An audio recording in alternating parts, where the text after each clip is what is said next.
সুইডেনে আসলে যেটা সবচেয়ে বেশি আপনি ইউজ করতে হয় যেটা হলো বাস। আসসালামু আলাইকুম ভাই ভাই, welcome to back another brand new video. আশা করি যে যেখানে আছেন ভালো আছেন, সুস্থ আছে। আলহামদুলিল্লাহ আমিও ভালো আছি। তো অনেক জায়গায় যাইব, ভাবলাম যে আপনার সাথে এই জিনিসটা শেয়ার করে আপনাদের কাজে আসবে, যারা নতুন সুইডেন আসবেন তাদের জন্য। এটা হলো একটা বাস স্টপিস, লোকাল আর কি বাস স্টপিস। সো আমরা বেশিরভাগ ধরেন বাস বাটে ইউজ করি। তো বাস বাটে ইউজ করার জন্য মান্থলি একটা কার্ডের প্রয়োজন হয়। তো এই মান্থলি কার্ডে ধরেন আমরা যেটাকে বলে এসএল, এখানে কোথায় যাবেন কোথায় যাবে সব কিছু লেখা থাকে। যেটা হলো এসএল কার্ড আর কি, এখানে আমাকে একটা কার্ড করতে হয় মান্থলি।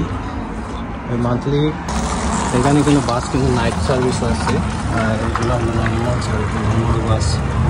এখানে টাইমগুলো লেখা থাকে, কোথায় করতে হবে বুঝলেও যদি কোনো দিন নিয়ে বাইরে ইউজ করে।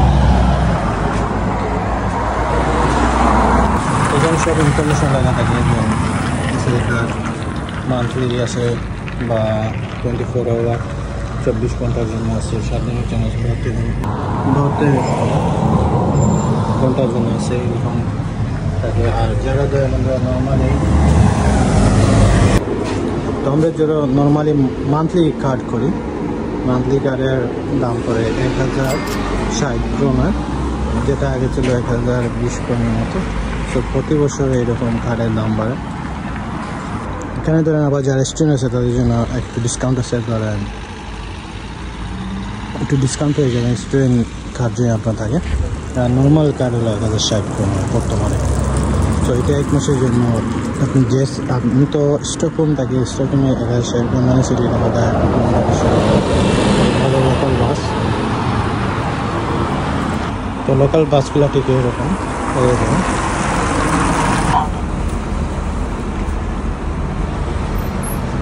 এইগুলা বাস চড়তে অনেক আরাম, কোনো কিছু বুঝবে না, নিবেই কোনো তো বাস চড়তে পারে।